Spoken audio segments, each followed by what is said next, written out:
Hello everybody. Today's topic, 9 emotional steps to sales success. I hope you find this really helpful because if you're like me, you're a small business person, right? And in today's world, when it's getting more and more competitive, we need to be able to relate with, understand, and read other people's signals better than ever before, okay? And not only read their signals, but also react to them in the most appropriate way possible. What this means, and I'm way outside my comfort zone here because I am no personal development guru, but hang in there with me, right? What this means is you need to develop what is called emotional intelligence, okay? Emotional intelligence. In other words, the ability to understand, to empathize, to recognize what your prospects are all about, okay? And also, it'll help you to negotiate with your prospects as well. So that's really what emotional intelligence is all about, okay? In the simplest term, I just like simple things, right? But you might be saying, well, that sounds good, Peter, but I mean, what the heck does it mean? How do we do that? Well, I've got 9 examples of how you can use emotional intelligence in sales, and it may help you to do that, okay? My name is Peter Beckenham, the village marketer, and as always, talking to you from my little Thai village way up near the Cambodian border. That's my tagline. Nothing to do with emotional intelligence. Let me recognise some people. Steve Hall, thank you for joining, mate. Nicole, good to see you, okay?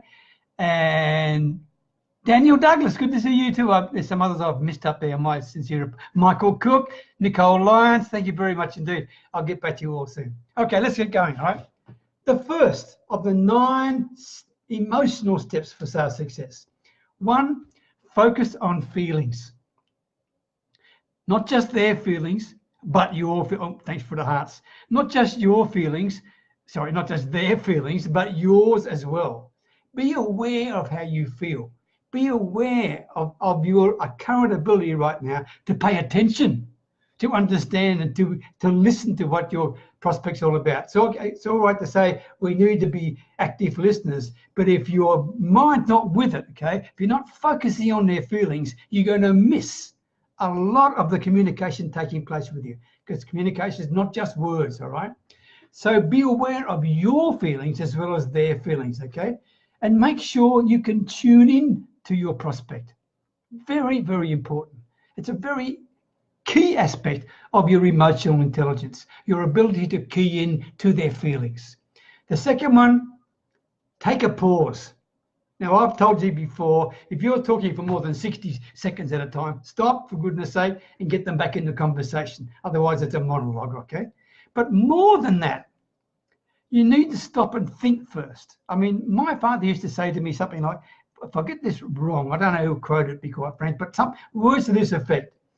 There's nothing wrong, Peter, with having nothing to say, unless you insist on saying it, right? Be careful with that. Just don't fill in a pregnant pause in your sales conversation with some ridiculous rot, okay? If it's not worth saying, don't bloody say it. That's what I'm saying to you, right? Put it another way. A smart person knows what to say, but a wise person knows whether they should say it or not. I want you to be the wise person. Take a pause. Stop you from making some embarrassing statements. Stop and take a stock of what's going on. Pause what's going on. Reflect what they've just told you. If you don't understand what they've just told you, ask them to clarify it. Otherwise, you'll go off half-baked and start making statements that are based on half understanding. Okay? That's really terrible way to do business, and you won't do business anyway. Number 3. Don't get hung up with criticism. I mean, it's a bit of a shock, I know, when a prospect says something critical to you. I appreciate that. But it can happen and it will happen. And if they're being totally honest with you and they find this is not right, or they don't accept it, whatever, they should share with you. Now, don't get hung up about that. I mean, after all, you're learning about them. You are finding out that things aren't working as far as you're concerned. They're at least giving you a chance. Don't take it personally. What you need to do is think, how can I learn from this? How can I learn from this? Okay? Criticism is not to be walked away from, not to hide from, not to overtalk, not to dismiss, not to ignore. Don't do any of that, okay? That's emotional intelligence. If you've got great emotional intelligence, you will know how to accept that criticism in the right way, learn from it, and provide even more value to your prospect, okay? Number 4, be the real darn deal. Be authentic. Now, this is not that easy to do at times, so I appreciate that. Because I can tell you the truth. If you are totally authentic and transparent all the time, which I try to be, okay, I know, I can tell you right now, excuse the French for those, I know I'm going to piss some people off, okay? They will not like what I have to say. Well, you can't win them all. Fine. All I know is that the ones that do understand and accept what I'm saying are the ones I really want to look after anyway, all right? So don't be worried about the fact you can't please everybody, because you can't, okay? Be the real deal, be authentic, and if they don't like what you have to say, then at least you're sticking with your integrity, okay? Number 5, demonstrate empathy. Show that you really do care, not just half care. I'm losing my voice. Listen carefully, emotional intelligence. Listen carefully to what they're saying to you, okay?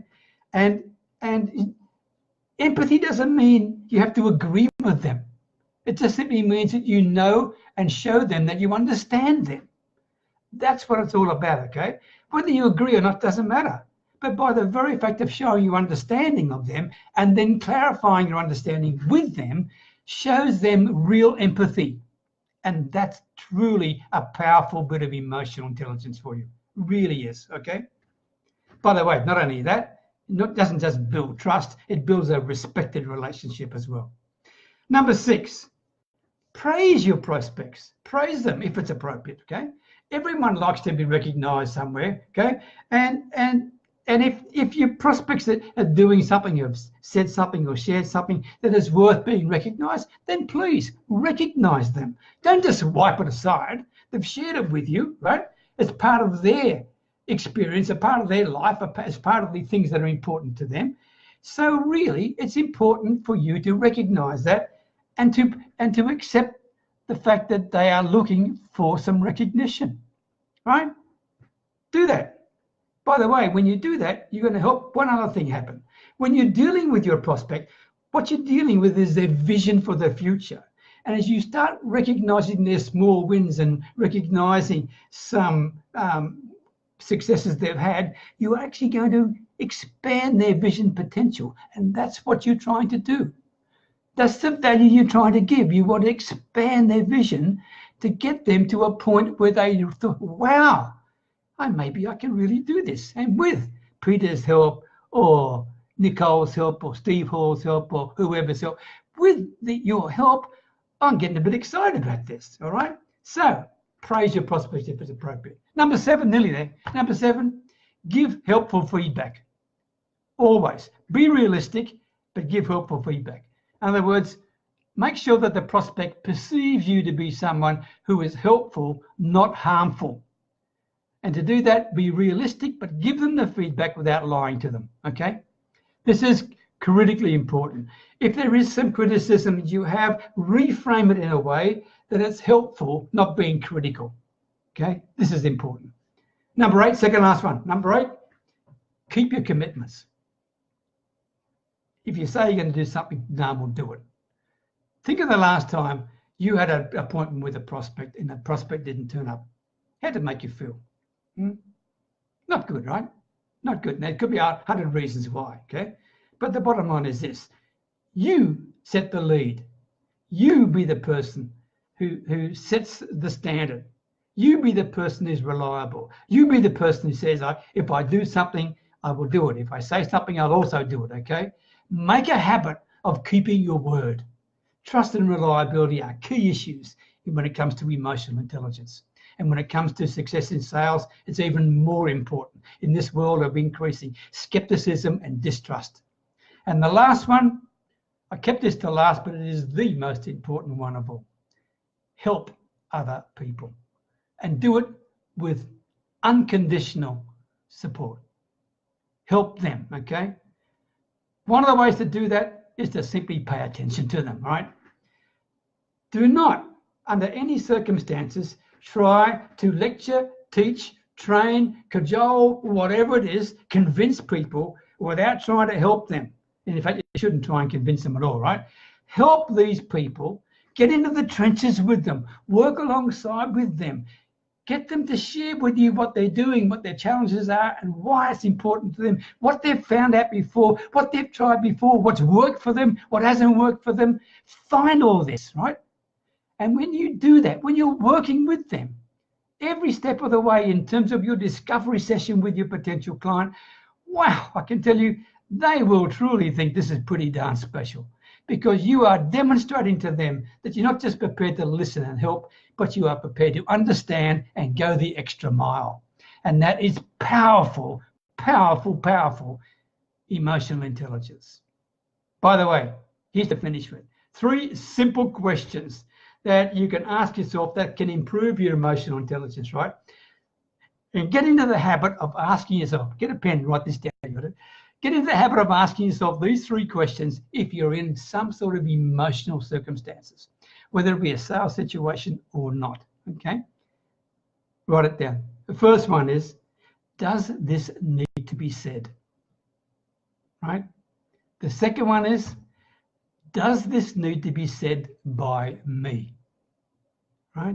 And the third one is, does this need to be said by me right now? They are 3 simple but very powerful questions. Think about that. Not just in sales, but in your family situation, in your relationship areas, right? Think about those 3 questions, because that can save you a whole heap of trouble, all right? There you go. Emotional intelligence. Is it important to your sales success? No. It's absolutely vital to your sales success. No doubt about that. And I hope I've done justice to giving my interpretation to the importance of emotional intelligence. My call to action for today is, if you're interested in working your way to the top of your next level with you, yourself, and your business, come and look at our Facebook group. It's called Your Next Level. Your Next Level, that's what it is, right? Check it out, answer the questions involved, and come and join my tribe there. In the meantime, I wish you all the very best with your emotional intelligence and with your sales success. If I can help you in any way at all, reach out and talk to me. That's what it's all about. Thank you for sharing your time, Nick, Cole, and Steve, and so many people, all the people. Thank you very much indeed. Many blessings from Thailand. Talk to you in the near future. Bye for now.